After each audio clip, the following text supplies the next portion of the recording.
राम के वन जाते ही अयोध्या में हाहाकार मच गया। सुमंत खाली रथ लेकर अयोध्या पहुँचे। लोग दौड़ दौड़ कर पूछते, मंत्रीवर राम कहाँ हैं? राम लक्ष्मण और सीता को कहाँ छोड़ आए? सुमंत नीची गर्दन किए बिना बोले ही राजमहल की ओर बढ़ते गए। उन्हें अकेला आते देखकर रानियां भी ज़ोर ज़ोर से रोने लगी। राजा ने भी पूछा, बेटा राम कहाँ हैं? पुत्री सीता न जाने कैसे रहती होगी। राजा अनाथ की तरह रोने लगे।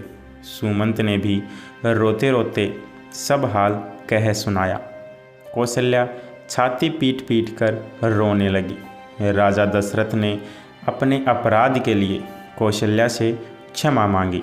राम को अयोध्या से गए 6 दिन हो गए थे। तब से राजा दशरथ भी यूं ही पड़े रहते थे। आधी रात होने को आई, तब उनको श्रवण कुमार के पिता द्वारा दिए गए श्राप की याद आई। उन्होंने कौशल्या से कहा, एक बात मैंने तुमको अब तक नहीं बताई, वह आज बताता हूँ। हमारे और तुम्हारे विवाह के पहले की घटना है। एक बार वर्षा ऋतु में सरयू नदी के किनारे मैं शिकार खेलने गया हुआ था। उन दिनों शब्दवेदी बाण चलाने का मुझे बहुत शौक था। अंधेरा हो चला था। एकाएक नदी में से हाथी के पानी पीने की सी आवाज़ आई। उसी को लक्ष्य करके मैंने बाण चला दिया। तभी मनुष्य के तड़फने की आवाज़ आई। मैं घबराया हुआ वहाँ पहुँचा तो देखा कि एक तपस्वी बालक घायल हुआ करा रहा है। पास में एक घड़ा भी पड़ा है। वह रोते रोते बोला, मेरे अंधे माँ बाप प्यासे हैं। वह नज़दीक के आश्रम में बैठे हैं और मेरी राह देख रहे होंगे। कृपया कर उनके लिए पानी लेते जाइए। इतना कहकर उसने दम तोड़ दिया। मैं जल लेकर आश्रम में गया। मेरी आहट पाकर उसके बूढ़े माता पिता बोले, बेटा श्रवण इतनी देर कहाँ लगाई? मेरी जीभ लड़खड़ा रही थी। मैं डरते डरते बोला, मैं श्रवण कुमार नहीं हूँ, अयोध्या का राजा दशरथ हूँ। गलती से मेरा बाण उसे लग गया है और अब वह इस संसार में नहीं रहा। यह सुनकर वे करुण विलाप करने लगे। मेरे साथ वे नदी के तट तक आए। उन्होंने पुत्र को श्रद्धांजलि दी और मुझे श्राप दिया, हे राजन, पुत्र के वियोग में जैसे आज हम मर रहे हैं वैसे ही तड़प तड़प कर तुम भी मरोगे। और उन दोनों ने उसी समय प्राण त्याग दिए। कौशल्या, लगता है उस श्राप के सच होने का समय अब आ गया है। मेरे प्राण मानो कोई खींच रहा है।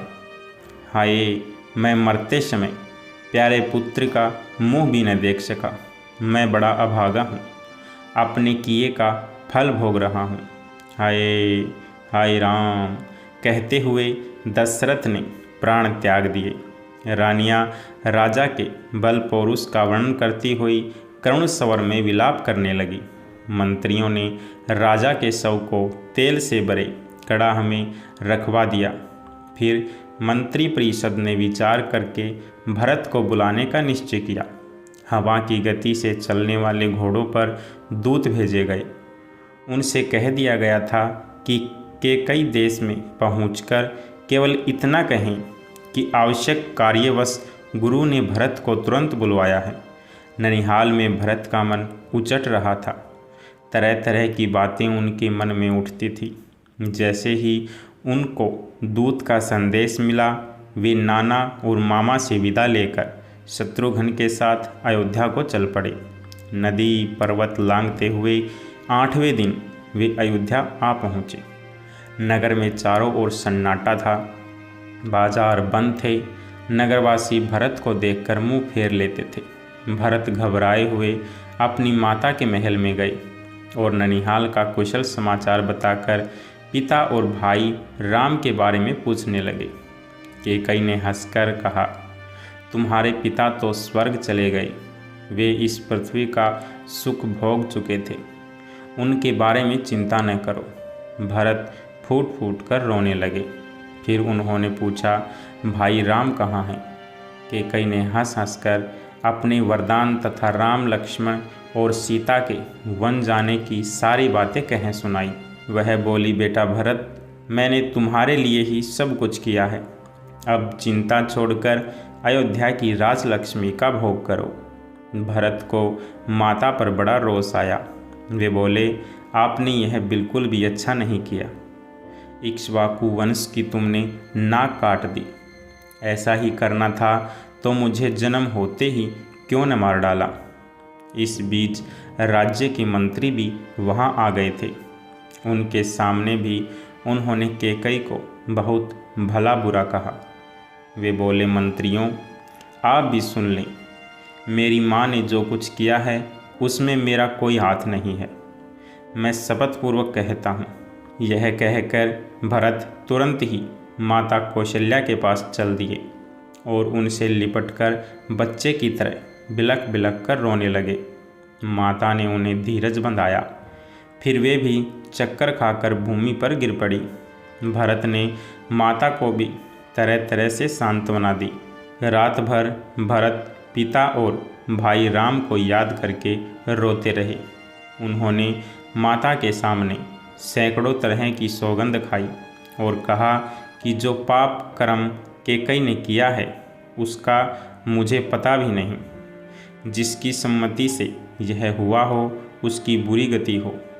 सवेरा होने पर राजा दशरथ का चंदन की चिता पर दाह संस्कार किया गया। भरत ने सब अंतिम संस्कार गुरु के बताए अनुसार विधिवत किया। अगले दिन मंत्रियों और नगरवासियों को बुलाकर भरत ने कहा, अयोध्या का राज्य सबसे बड़े भाई राम का है। हम आप सभी उन्हीं के हैं। राम को लौटा लाने के लिए मैं कल ही चित्रकूट जाऊंगा। आप भी चलें, माताएं भी चलेंगी, प्रजा भी चलेगी और साथ में चतुरक्षिणी सेना भी रहेगी।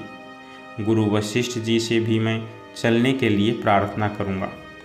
जय श्री राम। मेरे प्यारे दोस्तों, आपको यह कहानी कैसी लगी कमेंट करके ज़रूर बताएं और आपके अपने चैनल हिंदी स्टोरी किंगडम्स को सब्सक्राइब करें ताकि आने वाली नई नई कहानियाँ आप तक पहुंच सकें। तब तक के लिए आप सभी का बहुत बहुत धन्यवाद।